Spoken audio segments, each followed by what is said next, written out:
So I found this awesome website called OnlyFans. Man, it's a wealth of knowledge, a treasure trove, if you will. You can find all kinds of information on there from cooking recipes to how to fix your toilet to dating advice. Oh, did I mention there's also a ton of porn on there? Hey guys, it's Daniel, licensed therapist. So, to be honest, I don't actually go on OnlyFans. I actually came across this content through Graham Stephan's podcast where he interviews this OnlyFans lady named Kazumi. She does not give out recipes or helps you fix your toilet, if you know what I mean. But they were having a very interesting conversation. She has some interesting marketing strategies and she pulls in around $300,000 a month. And they get into this segment where they talk about relationships. And you have to understand something about your guy. I want you to think of me as Antonio Hamilton. I'd be surprised if any of you know who Antonio is, but he's a random NFL player. He's not a star or anything, but if this guy shows up to your pickup game, he will eat your lunch and it's not even close. This guy is a professional at football, and I am a professional when it comes to relationships. So keeping that in mind, let's dive into this clip of this OnlyFans high income earner and see if her relationship advice gets co-signed by this professional. Let's get into it. And what do you think are some pillars of a successful relationship? What does a relationship need in order to... Like a romantic relationship? Yes. Shared values. Shared values. I feel like ultimately if I believe something about, and I'm not just saying like you like pineapple pizza, I don't like pineapple pizza, but I'm saying certain things like, okay, like if I wanted to get an abortion, are we able to do that? Or is that something you just couldn't do? Or like, what are your thoughts financially about like if I need to move across this country, are we going to move? Shared values is the biggest thing. Shared values is the biggest thing. The biggest thing?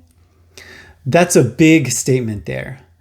Basically, she's saying that if you take two people and you take what they believe to be subjectively the best way to live, and if that lines up, then that is the biggest factor for a successful relationship.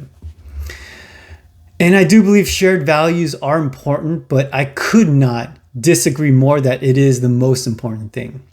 Outside of absolute deal breakers, like one wants to have kids and the other doesn't, I would actually put shared values somewhat lower on the list. Because essentially what she is saying is we want to avoid conflict, we want to avoid difficulty, and ultimately we want to avoid the demise of our relationship. And if there were less things to argue over, then we can reduce all of that stuff. And that is true. But if you ask me what is the number one secret to a healthy relationship, it's the individual's emotional health. This will determine a person's ability to function in a relationship.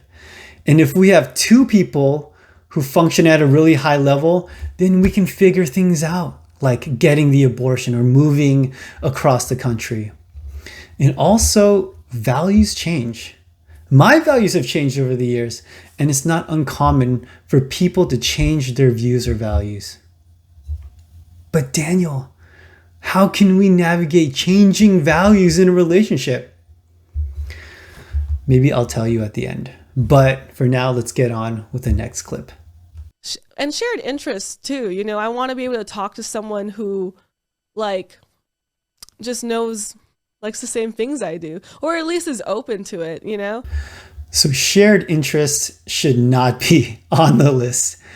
It is a nice bonus, but to put it as a criteria is asinine, and it is becoming clear that she has no idea what a good relationship is.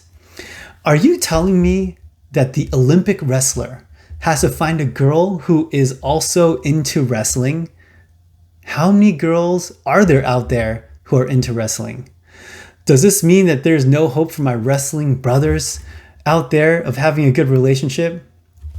I mean, obviously not. It sounds nice, but if you really think about it, couples who share common interests are rare.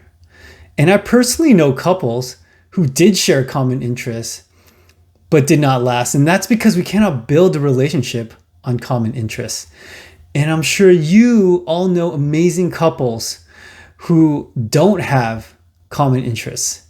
And like I said, it's a nice bonus, but if you start allowing someone into your life based on you both liking scrapbooking, then there are going to be people that have access to you that have no business being with you. So this one for me is a huge swing and a miss. Let's get on with the next clip. And I think another thing too is just like, you just gotta want to, you have to like me. And I think a lot of the times, It's like chemistry. I think a lot of times people forget that crucial thing in relationships is, I feel like sometimes people want to establish a power dynamic. You know, like they're like, because that's how they were when they were kids and their parents had a power dynamic. But I don't want to control you and I don't want you to control me. Ultimately, we are together because you like me and I like you and I want to spend time with you and I want to grow with you in some capacity. Maybe not forever, but I like you. And that goes for even like friends. You know, I don't establish certain rigid expectations on my best friend. Why would I do it with my boyfriend? I'm in an open relationship, but even if I was in a monogamous relationship, is my person able to navigate the world comfortable, knowing that I won't get mad over everything? Like, is he happy to be with me because I'm happy to be with him? I don't. All relationships, you know, you give each other stuff, you know, not necessarily because it's based on transactional things, but like, I want to feel happy when I'm with you, you know, and I feel you just have to like someone. You don't have to come into a relationship thinking like, I need you to do this. And you can't go outside with your friends at 10 p.m. on a friend's birthday because that's what sluts do. You know, like I want to know that I'm able to be my own person. I don't really understand what she is talking about here. Anyone else confused? I get the feeling that it's a not very well thought out point and that she's just kind of rambling on about it. And it's also obvious to me that she is bringing her past into it. But power dynamic? What is she talking about?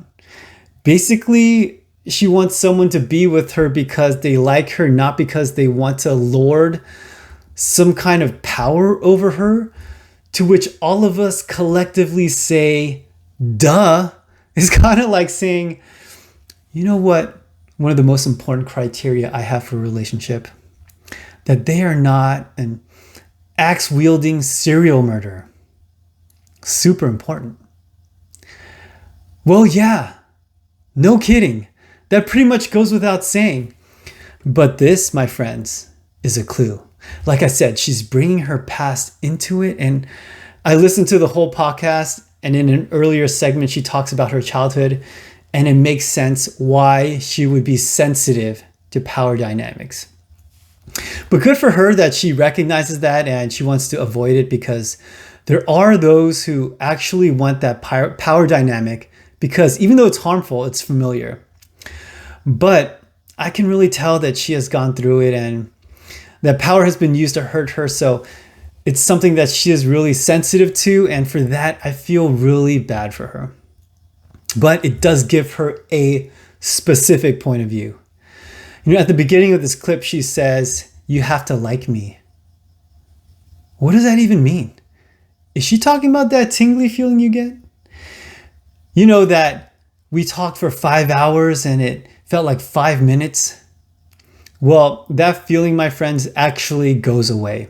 And again, you cannot build a relationship on that. And do you know who are really charming? Axe-wielding serial murderers.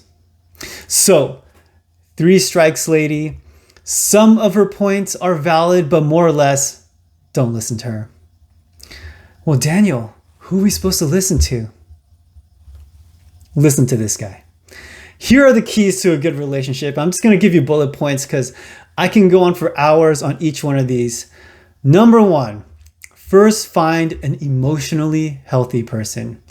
Are you emotionally healthy? Then get healthy. Second, find someone who is there for you. In turn, you have to be there for them. And it's hard to be there for someone if you are not, you guessed it, emotionally healthy. Third, find someone that you can trust. Fourth, find someone who would be able to commit to you and vice versa. And finally, number 5, find someone who fits the vision you have for your life. It doesn't have to be perfect, but I'm talking about those shared values and deal breakers.